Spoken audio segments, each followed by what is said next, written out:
Alright, the next section we're going to put together is the end plate and the kickdown limit valve body. So that's this section here, which also has this guy that how's that go? It bolts on here. No, flip it. Yeah, like that. Oh, because there's an end plate. Alright, yes, so there's this, and then there's an end plate that goes on something like this. Okay, let's not get ahead of ourselves. There's several valves left to go in first. The first one we'll do is the 2-3 shift valve. There's actually 3 valves that go in this area. Now, now they're all different sizes and they have different springs, so it's hard to get them mixed up. And in fact, I had them all thrown in the bag, and I was able to figure out which went where. Now the great thing is, not only do these things only fit in really one orientation, like you can pick like the small one, it'll fit in any of these holes, but as soon as I do that, then I'm going to block out one of the other valves from fitting in its hole. So you can only do it the right way. Furthermore, like for instance this valve, so I can put it in that way and it'll slide in, but if you try and put it in the wrong way, boom, it immediately, oh, well, crud. Most of them only fit one way. Luckily we've got the diagram here that's showing us what to do. So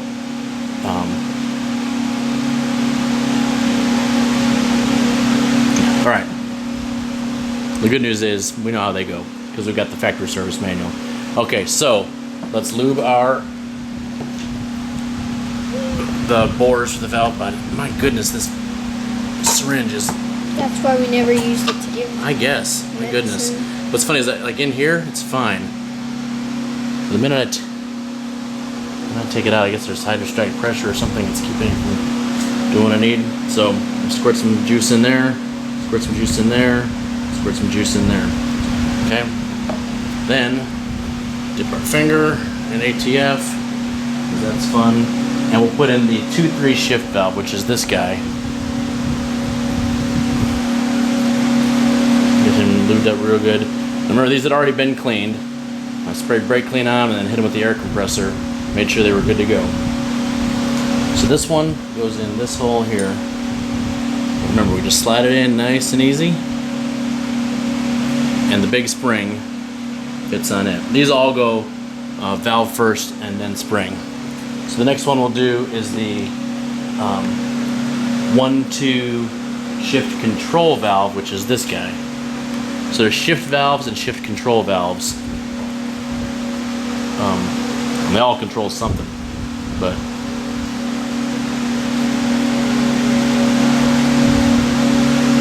and this one goes in like this. And if we still had this end plate off over here, you'd actually see this valve comes through to the other side. And that spring goes there. Piece of cake. All right. That just leaves the last one here for this section.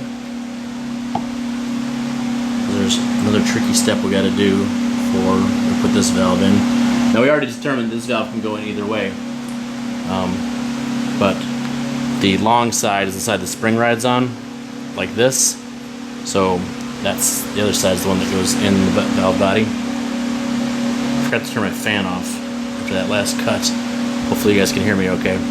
All right, so that is how that piece goes. So the next thing we have to do is take this kickdown limit valve body, and there's a couple things we have to do to it.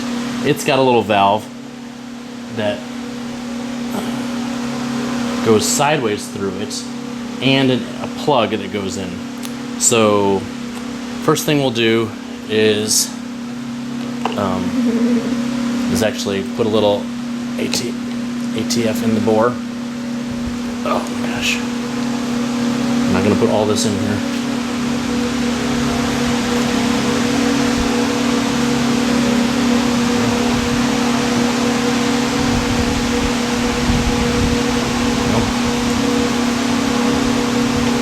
Lubed up. And then we'll lube up this particular valve. And it goes in fat side down. Most of these valves, actually all these valves, have a spring that rides on one end. and either it rides on the top end or the bottom end or the inside end or the outside end, depending on how I look at it. You just got to pay attention to how they go in. Now there's a clip that holds this spring in. It's just this little metal clip, looks like that, and it slides into this groove right here. All right? So the way I figured out to do this is not hard. I just used a flathead screwdriver to compress it down. Once again, use my belly to my advantage. Slide the valve in. Keep my thumb on it as I slide it back out. Good to go. And lastly, thought I had enough ATF. It's better? A lot of your arm. Oh. There's this plug. This is the throttle pressure plug, and it goes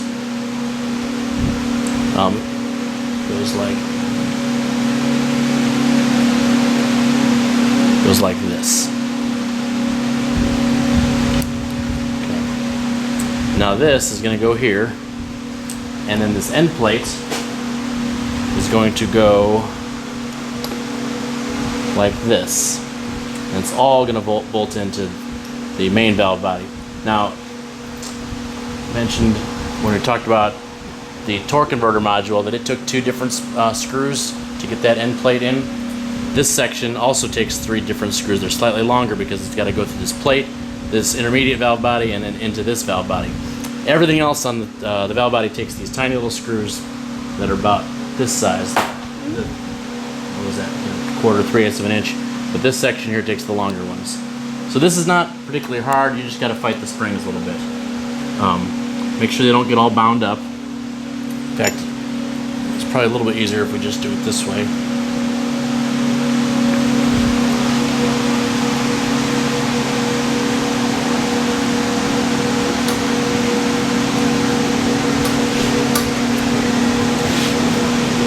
Thumb here.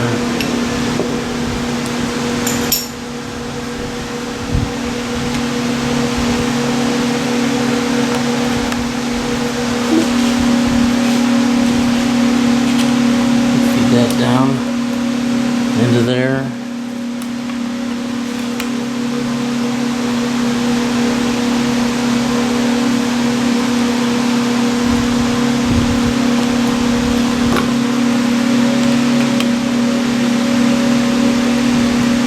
There we go. Should get this a little easier.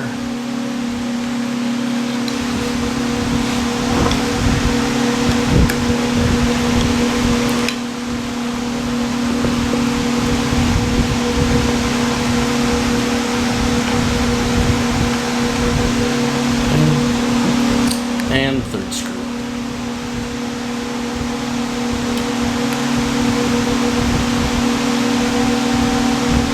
Having a handheld T25 is really handy for this project. A ratchet would not be a fun way to solve this. Once again, there's a torque spec. I don't know what it is, but I'm going to save that section for torquing everything down to be last. All right, so that is the end plate with the kickdown limit valve body for this end of the valve body. All right.